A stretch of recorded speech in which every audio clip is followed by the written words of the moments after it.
بسم الله الرحمن الرحيم يا أيها الناس اتقوا ربكم الذي خلقكم من نفس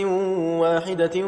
وخلق منها زوجها وبث منهما رجالا كثيرا ونساء واتقوا الله الذي تساءلون به والأرحام إن الله كان عليكم رقيبا وآتوا اليتامى أموالهم ولا تتبدلوا الخبيث بالطيب ولا تأكلوا أموالهم إلى أموالكم إنه كان حوبا كبيرا وإن خفتم ألا تقسطوا في اليتامى فانكحوا ما طاب لكم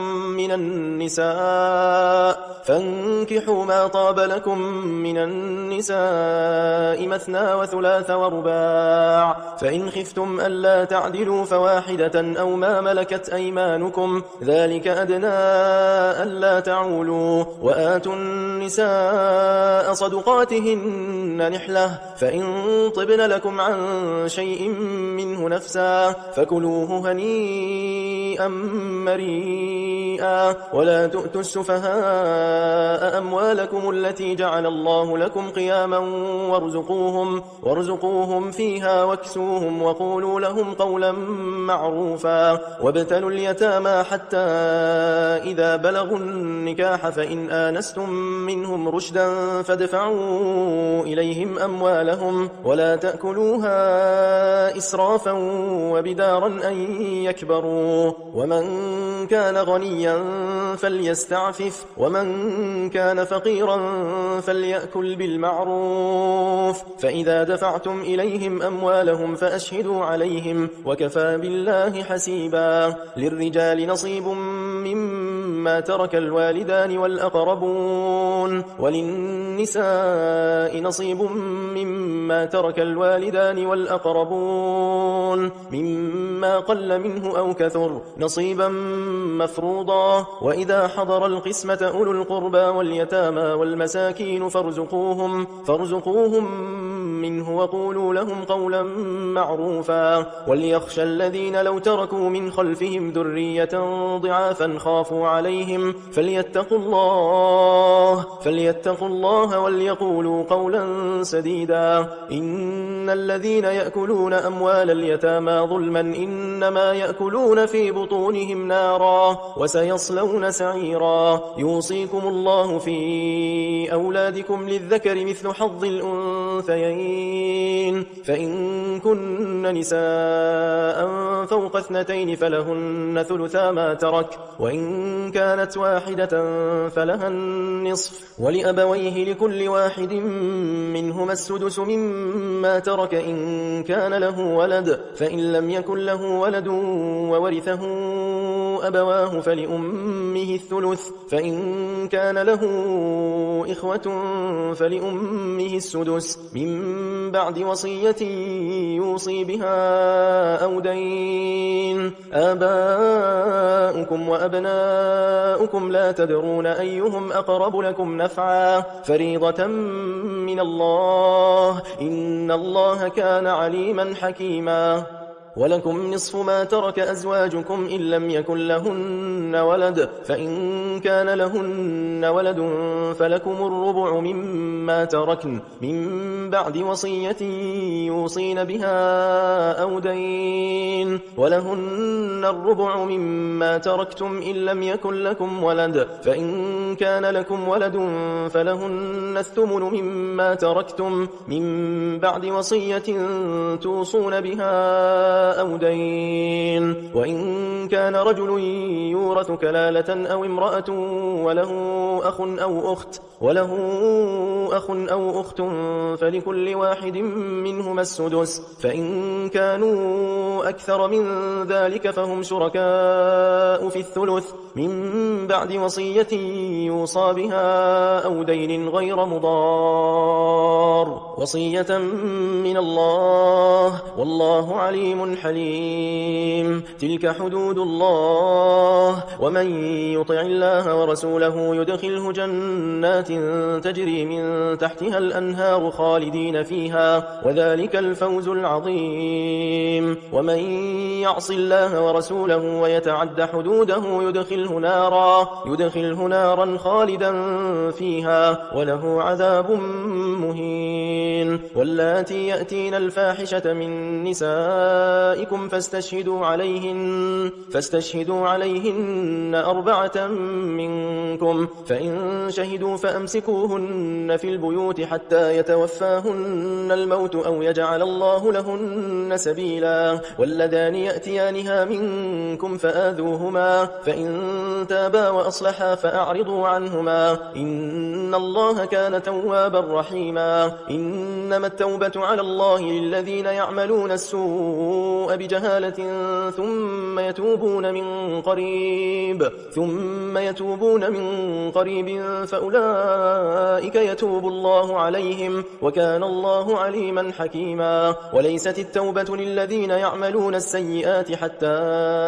إذا حضر أحدهم الموت قال إني تبت الآن، ولا الذين يموتون وهم كفار، أولئك أعتدنا لهم عذابا أليما. يا أيها الذين آمنوا لا يحل لكم أن ترثوا النساء كرها، ولا تعضلوهن لتذهبوا ببعض ما آتيتموهن إلا أن يأتين بفاحشة مبينة، وعاشروهن بالمعروف، فإن كرهتموهن فعسى أن تكرهوا شيئا ويجعل الله فيه خيرا كثيرا. وإن أردتم استبدال زوج مكان زوج وآتيتم إحداهن قنطارا فلا تأخذوا منه شيئا، أتأخذونه بهتانا وإثما مبينا. وكيف تأخذونه وقد أفضى بعضكم إلى بعض وأخذن منكم ميثاقا غليظا. ولا تنكحوا ما نكح آباؤكم من النساء إلا ما قد سلف، إنه كان فاحشة ومقتا وساء سبيلا. حرمت عليكم أمهاتكم وبناتكم وأخواتكم وعماتكم وخالاتكم وبنات الأخ وبنات الأخت وأمهاتكم اللاتي أرضعنكم وأخواتكم من الرضاعة وأمهات نسائكم وربائبكم اللاتي في حجوركم من نسائكم اللاتي دخلتم بهن، فإن لم تكونوا دخلتم بهن فلا جناح عليكم، وحلائل أبنائكم الذين من أصلابكم، وأن تجمعوا بين الأختين إلا ما قد سلف، إن الله كان غفورا رحيما. والمحصنات من النساء إلا ما ملكت أيمانكم كتاب الله عليكم، وأحل لكم ما وراء ذلكم أن تبتغوا بأموالكم محصنين غير مسافحين، فما استمتعتم به منهن فآتوهن أجورهن فريضة، ولا جناح عليكم فيما تراضيتم به من بعد الفريضة، إن الله كان عليما حكيما. ومن لم يستطع منكم طولا أن ينكح المحصنات المؤمنات فمما ملكت أيمانكم من فتياتكم المؤمنات، والله أعلم بإيمانكم، بعضكم من بعض، فانكحوهن بإذن أهلهن وآتوهن أجورهن بالمعروف، محصنات غير مسافحات ولا متخذات أخدان، فإذا أحصن فإن أتين بفاحشة فعليهن نصف ما على المحصنات من العذاب، ذلك لمن خشي العنة منكم وأن تصبروا خير لكم والله غفور رحيم يريد الله ليبين لكم ويهديكم سنن الذين من قبلكم ويتوب عليكم والله عليم حكيم والله يريد أن يتوب عليكم ويريد الذين يتبعون الشهوات أن تميلوا ميلا عظيما يريد الله أن يخفف عنكم وخلق الإنسان ضعيفا يا أيها الذين آمنوا لا تأكلوا أموالكم بينكم بالباطل إلا أن تكون تجارة عن تراض منكم ولا تقتلوا أنفسكم إن الله كان بكم رحيما ومن يفعل ذلك عدوانا وظلما فسوف نصليه نارا وكان ذلك على الله يسيرا إن تجتنبوا كبائر ما تنهون عنه نكفر عنكم سيئاتكم وندخلكم مدخلا كريما ولا تتمنوا ما فضل الله به بعضكم على بعض للرجال نصيب مما اكتسبوا وللنساء نصيب مما اكتسبن واسألوا الله من فضله إن الله كان بكل شيء عليما ولكل جعلنا موالي مما ترك الوالدان والأقربون والذين عقدت أيمانكم فآتوهم نصيبهم إن الله كان على كل شيء شهيدا الرجال قوامون على النساء بما فضل الله بعضهم على بعض وبما أنفقوا من أموالهم فالصالحات قانتات حافظات للغيب بما حفظ الله واللاتي تخافون نشوزهن فعظوهن واهجروهن في المضاجع واضربوهن فإن أطعنكم فلا تبغوا عليهن سبيلا إن الله كان عليا كبيرا وإن خفتم شقاق بينهما فابعثوا حكما من أهله وحكما من أهلها إن يريدا إصلاحا يوفق الله بينهما إن الله كان عليما خبيرا واعبدوا الله ولا تشركوا به شيئا وبالوالدين إحسانا وبذي القربى واليتامى والمساكين والجار ذي القربى والجار الجنب والصاحب بالجنب وابن السبيل وما ملكت أيمانكم إن الله لا يحب من كان مختالا فخورا الذين يبخلون ويأمرون الناس بالبخل ويكتمون ما آتاهم الله من فضله وأعتدنا للكافرين عذابا مهينا والذين ينفقون أموالهم رئاء الناس ولا يؤمنون بالله ولا باليوم الآخر ومن يكن الشيطان له قرينا فساء قرينا وماذا عليهم لو آمنوا بالله واليوم الآخر وأنفقوا مما رزقهم الله وكان الله بهم عليما إن الله لا يظلم مثقال ذرة وإن تك حسنة يضاعفها ويؤت من لدنه أجرا عظيما فكيف إذا جئنا من كل أمة بشهيد وجئنا بك على هؤلاء شهيدا يومئذ يود الذين كفروا وعصوا الرسول لو تسوى بهم الأرض ولا يكتمون الله حديثا يا أيها الذين آمنوا لا تقربوا الصلاة وأنتم سكارى نهارا حتى تعلموا ما تقولون ولا جنبا إلا عابري سبيل حتى تغتسلوا وإن كنتم مرضى أو على سفر أو جاء أحد منكم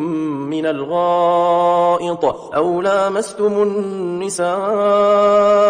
فلم تجدوا ماء فتيمموا صعيدا طيبا فامسحوا بوجوهكم وأيديكم إن الله كان عفوا غفورا ألم تر إلى الذين أوتوا نصيبا من الكتاب يشترون الضلالة ويريدون أن تضلوا السبيل والله أعلم بأعدائكم وكفى بالله وليا وكفى بالله نصيرا من الذين هادوا يحرفون الكلم عن مواضعه ويقولون سمعنا وعصينا واسمع غير مسمع وراعنا ليا بألسنتهم وطعنا في الدين ولو أنهم قالوا سمعنا وأطعنا واسمع وانظرنا لكان خيرا لهم وأقوم ولكن لعنهم الله بكفرهم فلا يؤمنون إلا قليلا يا أيها الذين أوتوا الكتاب آمنوا بما نزلنا مصدقا لما معكم من قبل أن نطمس وجوها فنردها على أدبارها أو نلعنهم كما لعنا أصحاب السبت وكان أمر الله مفعولا إن الله لا يغفر أن يشرك به ويغفر ما دون ذلك لمن يشاء ومن يشرك بالله فقد افترى إثما عظيما ألم تر إلى الذين يزكون أنفسهم بل الله يزكي من يشاء ولا يظلمون فتيلا انظر كيف يفترون على الله الكذب وكفى به إثما مبينا ألم تر إلى الذين أوتوا نصيبا من الكتاب يؤمنون بالجبت والطاغوت ويقولون للذين كفروا هؤلاء أهدى من الذين آمنوا سبيلا أولئك الذين لعنهم الله ومن يلعن الله فلن تجد له نصيرا أم لهم نصيب من الملك فإذا لا يؤتون الناس نقيرا أم يحسدون الناس على ما آتاهم الله من فضله فقد آتينا آل إبراهيم الكتاب والحكمة وآتيناهم ملكا عظيما فمنهم من آمن به ومنهم من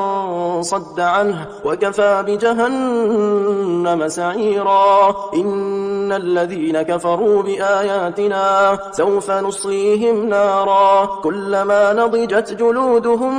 بدلناهم جلودا غيرها ليذوقوا العذاب إن الله كان عزيزا حكيما والذين آمنوا وعملوا الصالحات سندخلهم جنات تجري من تحتها الأنهار خالدين فيها أبدا لهم فيها أزواج مطهرة وندخلهم ظلا ظليلا إن الله يأمركم أن تؤدوا الأمانات إلى أهلها وإذا حكمتم بين الناس أن تحكموا بالعدل إن الله نعم ما يعظكم به إن الله كان سميعا بصيرا يا أيها الذين آمنوا أطيعوا الله وأطيعوا الرسول وأولي الأمر منكم فإن تنازعتم في شيء فردوه إلى الله والرسول إن كنتم تؤمنون بالله واليوم الآخر ذلك خير وأحسن تأويلا ألم تر إلى الذين يزعمون أنهم آمنوا بما أنزل إليك وما أنزل من قبلك يريدون أن يتحاكموا إلى الطاغوت وقد أمروا أن يكفروا به ويريد الشيطان أن يضلهم ضلالا بعيدا وإذا قيل لهم تعالوا إلى ما أنزل الله وإلى الرسول رأيت المنافقين يصدون عنك صدودا فكيف إذا أصابتهم مصيبة بما قدمت أيديهم ثم جاءوك يحلفون بالله إن أردنا إلا إحسانا وتوفيقا أولئك الذين يعلم الله ما في قلوبهم فأعرض عنهم وعظهم وقل لهم في أنفسهم قولا بليغا وما أرسلنا من رسول إلا ليطاع بإذن الله ولو أنهم إذ ظلموا أنفسهم جاءوك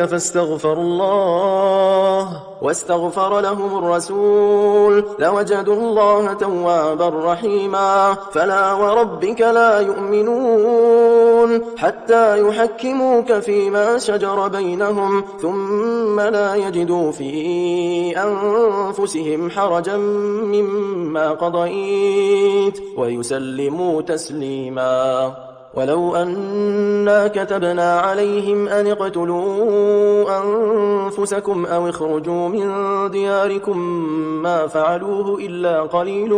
منهم ولو أنهم فعلوا ما يوعظون به لكان خيرا لهم وأشد تثبيتا وإذا لآتيناهم من لدنا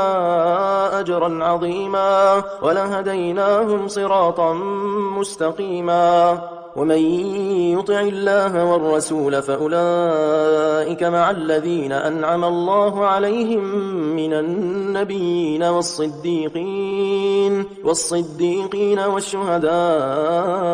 والصالحين وحسن أولئك رفيقا ذلك الفضل من الله وكفى بالله عليما يا أيها الذين آمنوا خذوا حذركم فانفروا ثبات أو انفروا جميعا وإن منكم لمن ليبطئن فإن أصابتكم مصيبة قال قد أنعم الله علي إذ لم أكن معهم شهيدا ولئن أصابكم فضل من الله ليقولن كأن لم تكن بينكم وبينه مودة يا ليتني كنت معهم فأفوز فوزا عظيما فليقاتل في سبيل الله الذين يشرون الحياة الدنيا بالآخرة ومن يقاتل في سبيل الله فيقتل أو يغلب فسوف نؤتيه أجرا عظيما وما لكم لا تقاتلون في سبيل الله والمستضعفين من الرجال والنساء والولدان الذين يقولون ربنا أخرجنا من هذه القرية الظالم أهلها واجعل لنا من لدنك وليا واجعل لنا من لدنك نصيرا الذين آمنوا يقاتلون في سبيل الله والذين كفروا يقاتلون في سبيل الطاغوت فقاتلوا أولياء الشيطان إن كيد الشيطان كان ضعيفا ألم تر إلى الذين قيل لهم كفوا أيديكم وأقيموا الصلاة وآتوا الزكاة فلما كتب عليهم القتال إذا فريق منهم يخشون الناس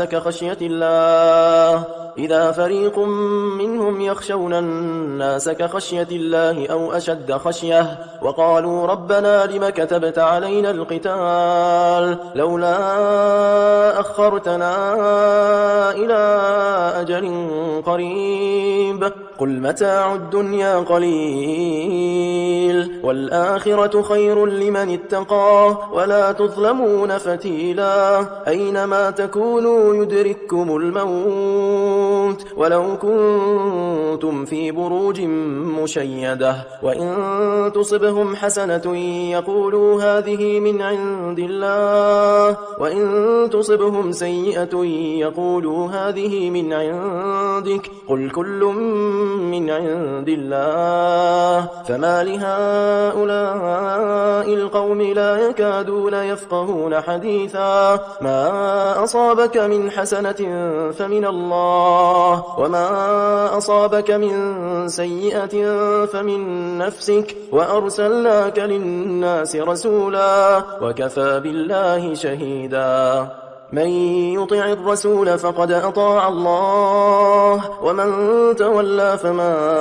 أرسلناك عليهم حفيظا ويقولون طاعة فإذا برزوا من عندك بيت طائفة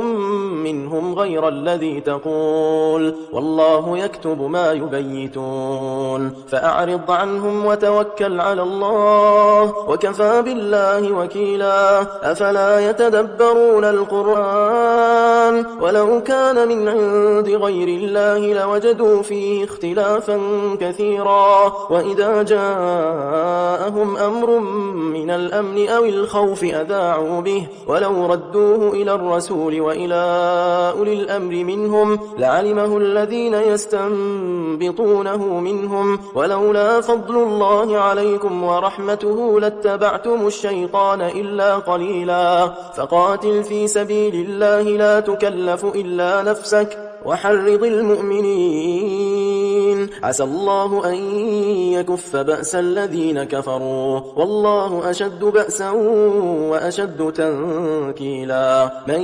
يشفع شفاعة حسنة يكن له نصيب منها ومن يشفع شفاعة سيئة يكن له كفل منها وكان الله على كل شيء مقيتا وإذا حييتم بتحية فحيوا بأحسن منها أو ردوها إن الله كان على كل شيء حسيبا الله لا إله إلا هو ليجمعنكم إلى يوم القيامة لا ريب فيه ومن أصدق من الله حديثا فما لكم في المنافقين فئتين والله أركسهم بما كسبوا أتريدون أن تهدوا من أضل الله ومن يضلل الله فلن تجد له سبيلا ودوا لو تكفرون كما كفروا فتكونون سواء فلا تتخذوا منهم أولياء حتى يهاجروا في سبيل الله فإن تولوا فخذوهم واقتلوهم حيث وجدتموهم ولا تتخذوا منهم وليا ولا نصيرا إلا الذين يصلون إلى قوم بينكم وبينهم ميثاق أو جاءوكم حصرت صدورهم أن يقاتلوكم أو يقاتلوا قومهم ولو شاء الله لسلطهم عليكم فلقاتلوكم فإن اعتزلوكم فلم يقاتلوكم وألقوا إليكم السلم فما جعل الله لكم عليهم سبيلا ستجدون آخرين يريدون أن يأمنوكم ويأمنوا قومهم كلما ردوا إلى الفتنة أركسوا فيها فإن لم يعتزلوكم ويلقوا إليكم السلم ويكفوا أيديهم فخذوهم واقتلوهم حيث ثقفتموهم وأولئكم جعلنا لكم عليهم سلطانا مبينا وما كان لمؤمن أن يقتل مؤمنا إلا خطأ ومن قتل مؤمنا خطأ فتحرير رقبة مؤمنة ودية مسلمة إلى أهله إلا أن يصدقوا فإن كان من قوم عدو لكم وهو مؤمن فتحرير رقبة مؤمنة وإن كان من قوم بينكم وبينهم بينهم ميثاق فدية مسلمة إلى أهله وتحرير رقبة مؤمنة فمن لم يجد فصيام شهرين متتابعين توبة من الله وكان الله عليما حكيما ومن يقتل مؤمنا متعمدا فجزاؤه جهنم خالدا فيها وغضب الله عليه ولعنه وأعد له عذابا عظيما يا أيها الذين آمنوا إذا ضربتم في سبيل الله فتبينوا ولا تقولوا لمن ألقى إليكم السلام لست مؤمنا تبتغون عرض الحياة الدنيا فعند الله مغانم كثيرة كذلك كنتم من قبل فمن الله عليكم فتبينوا إن الله كان بما تعملون خبيرا لا يستوي القاعدون من المؤمنين غير أولي الضرر والمجاهدون في سبيل الله بأموالهم وأنفسهم فضل الله المجاهدين بأموالهم وأنفسهم على القاعدين درجة وكلا وعد الله الحسنى وفضل الله المجاهدين على القاعدين أجرا عظيما درجات منه ومغفرة ورحمة وكان الله غفورا رحيما إن الذين توفاهم الملائكة ظالمي أنفسهم قالوا فيم كنتم قالوا كنا مستضعفين في الأرض قالوا ألم تكن أرض الله واسعة فتهاجروا فيها فأولئك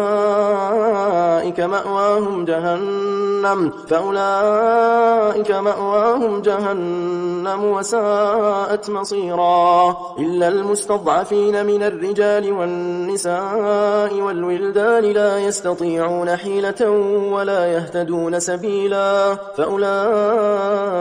عسى الله أن يعفو عنهم وكان الله عفوا غفورا ومن يهاجر في سبيل الله يجد في الأرض مراغما كثيرا وسعة ومن يخرج من بيته مهاجرا إلى الله ورسوله ثم يدركه الموت فقد وقع أجره على الله وكان الله غفورا رحيما وإذا ضربتم في الأرض فليس عليكم جناح أن تقصروا من الصلاة إن خفتم أن يفتنكم الذين كفروا إن الكافرين كانوا لكم عدوا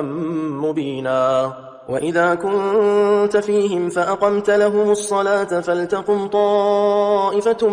منهم معك وليأخذوا أسلحتهم فإذا سجدوا فليكونوا من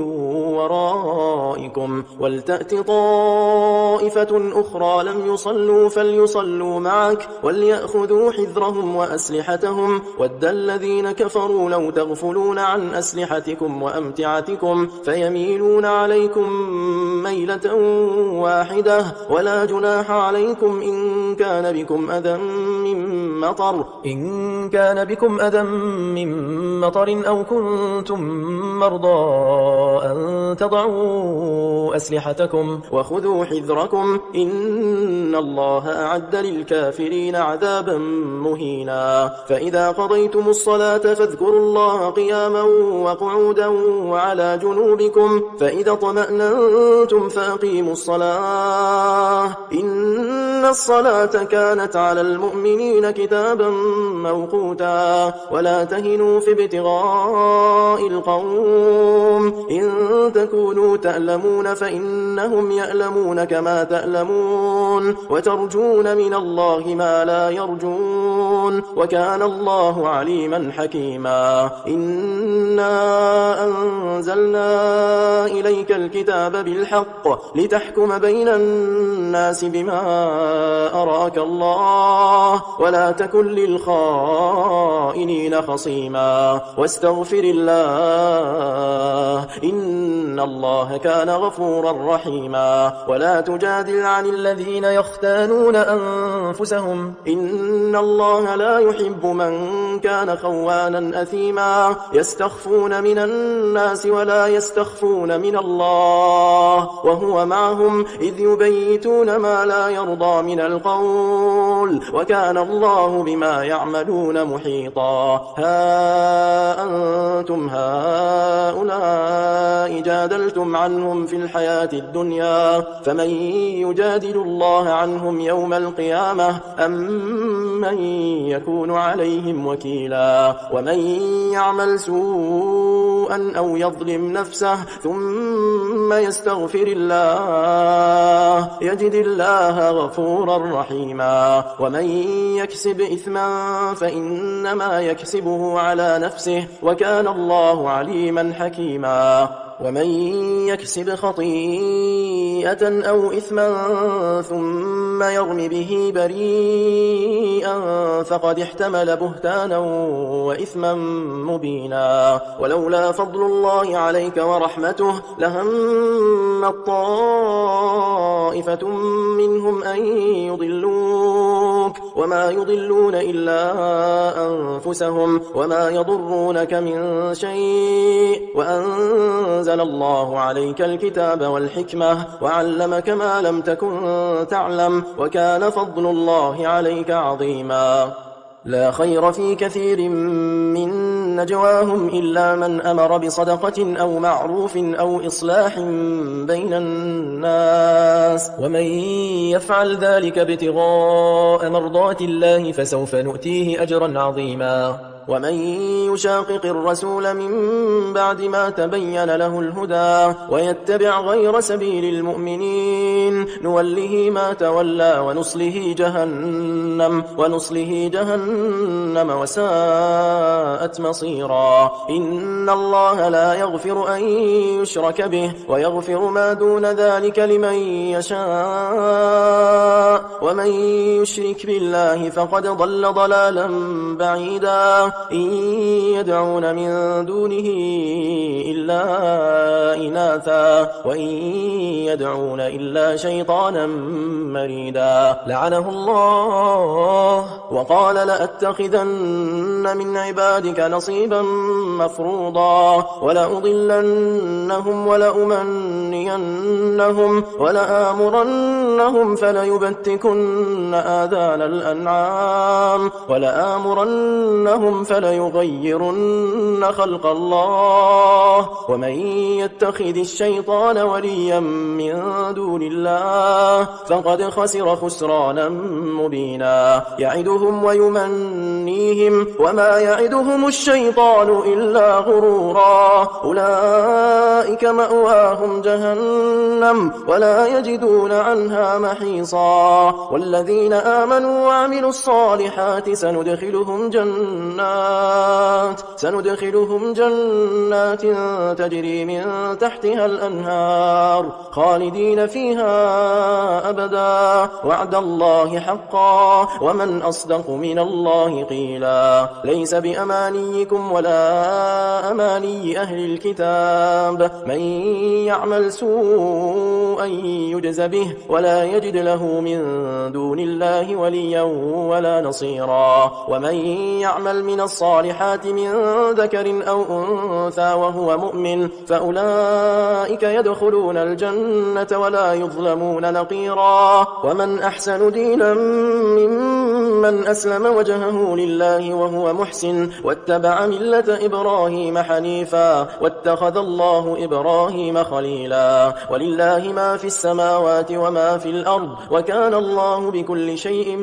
محيطا ويستفتونك في النساء قل الله يفتيكم فيهن وما يتلى عليكم في الكتاب في يتامى النساء في يتامى النساء اللاتي لا تؤتونهن ما كتب لهن وترغبون أن تنكحوهن والمستضعفين من الولدان وأن تقوموا لليتامى بالقسط وما تفعلوا من خير فإن الله كان به عليما. وإن امرأة خافت من بعلها نشوزا أو إعراضا فلا جناح عليهما أن يصلحا بينهما صلحا والصلح خير وأحضرت الأنفس الشح وإن تحسنوا وتتقوا فإن الله كان بما تعملون خبيرا. ولن تستطيعوا أن تعدلوا بين النساء ولو حرصتم فلا تميلوا كل الميل فتذروها كالمعلقة وإن تصلحوا وتتقوا فإن الله كان غفورا رحيما. وإن يتفرقا يغني الله كلا من سعته وكان الله واسعا حكيما. ولله ما في السماوات وما في الأرض ولقد وصينا الذين أوتوا الكتاب من قبلكم وإياكم أن اتقوا الله وإن تكفروا فإن لله ما في السماوات وما في الأرض وكان الله غنيا حميدا. ولله ما في السماوات وما في الأرض وكفى بالله وكيلا. إن يشأ يذهبكم أيها الناس ويأتي بآخرين وكان الله على ذلك قديرا. من كان يريد ثواب الدنيا فعند الله ثواب الدنيا والآخرة وكان الله سميعا بصيرا. يا أيها الذين آمنوا كونوا قوامين بالقسط شهداء لله ولو على أنفسكم أو الوالدين والأقربين إن يكن غنيا أو فقيرا فالله أولى بهما فلا تتبعوا الهوى أن تعدلوا وإن تلووا أو تعرضوا فإن الله كان بما تعملون خبيرا. يا أيها الذين آمنوا بالله ورسوله والكتاب الذي نزل على رسوله والكتاب الذي أنزل من قبل ومن يكفر بالله وملائكته وكتبه ورسله واليوم الآخر فقد ضل ضلالا بعيدا. إن الذين آمنوا ثم كفروا ثم آمنوا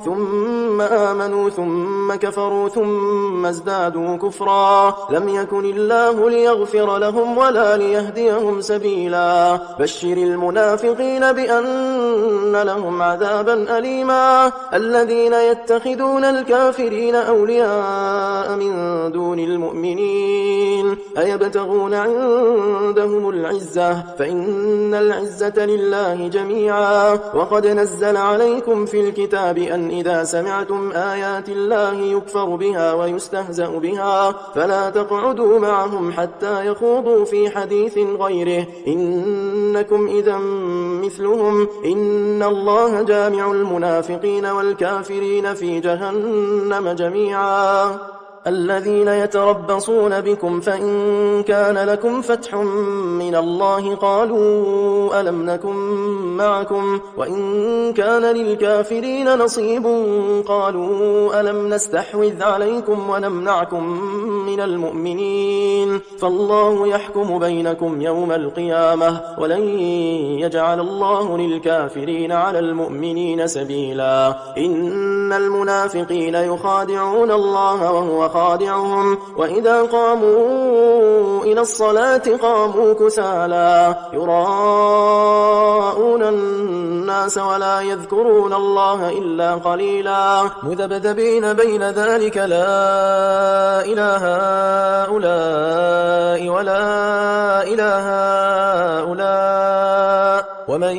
يضلل الله فلن تجد له سبيلا. يا أيها الذين آمنوا لا تتخذوا الكافرين أولياء من دون المؤمنين أتريدون أن تجعلوا لله عليكم سلطانا مبينا. إن المنافقين في الدرك الأسفل من النار ولن تجد لهم نصيرا إلا الذين تابوا وأصلحوا واعتصموا بالله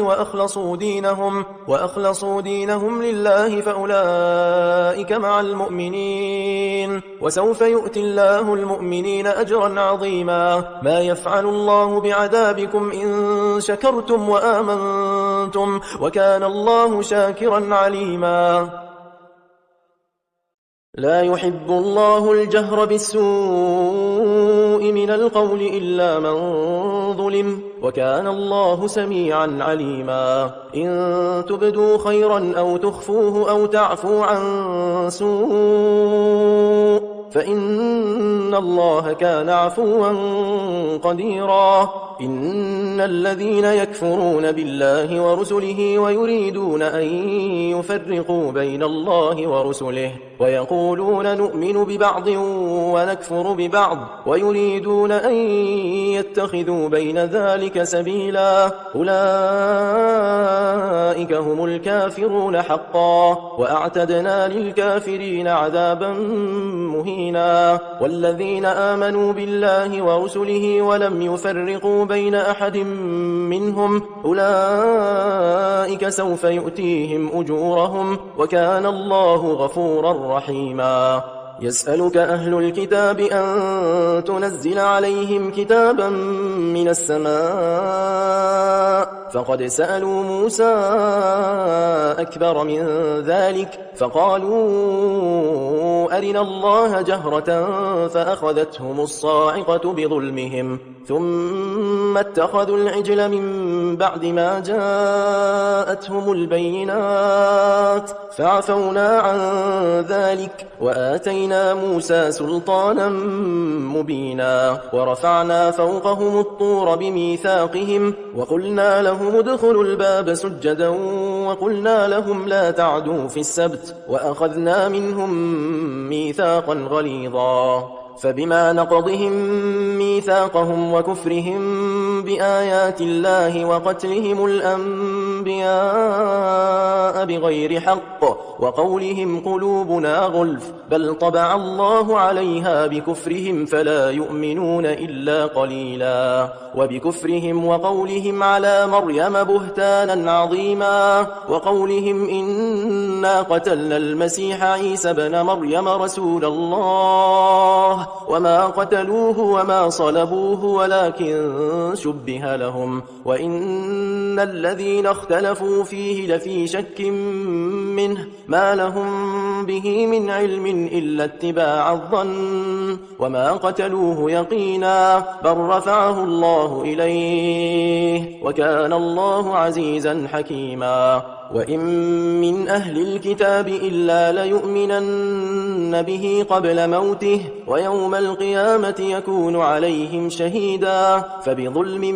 من الذين هادوا حرمنا عليهم طيبات أحلت لهم وبصدهم عن سبيل الله كثيرا وأخذهم الربا وقد نهوا عنه وأكلهم أموال الناس بالباطل وأعتدنا للكافرين منهم عذابا أليما. لكن الراسخون في العلم منهم والمؤمنون يؤمنون بما أنزل إليك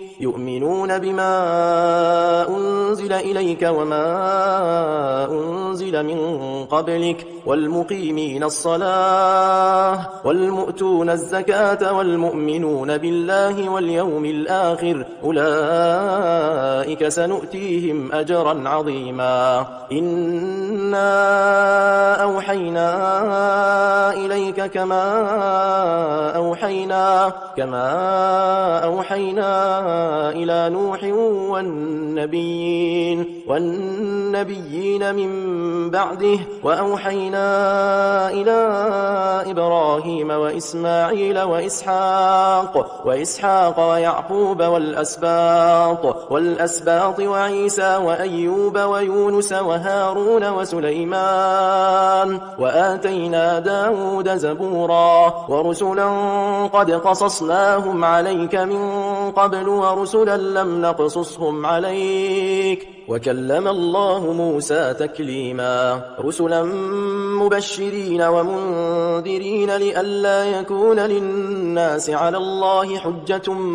بعد الرسل وكان الله عزيزا حكيما لكن الله يشهد بما أنزل إليك أنزله بعلمه والملائكة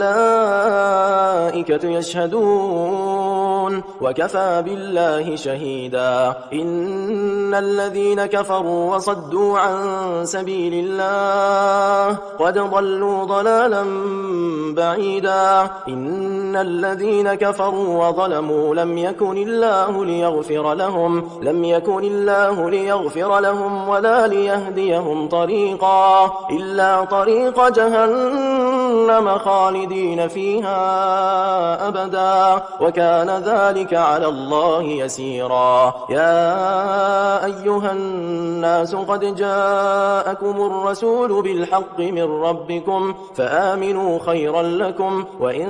تكفروا فإن لله ما في السماوات والأرض وكان الله عليما حكيما يا أهل الكتاب لا تغلوا في دينكم ولا تقولوا على الله إلا الحق إنما المسيح عيسى بن مريم رسول الله وكلمته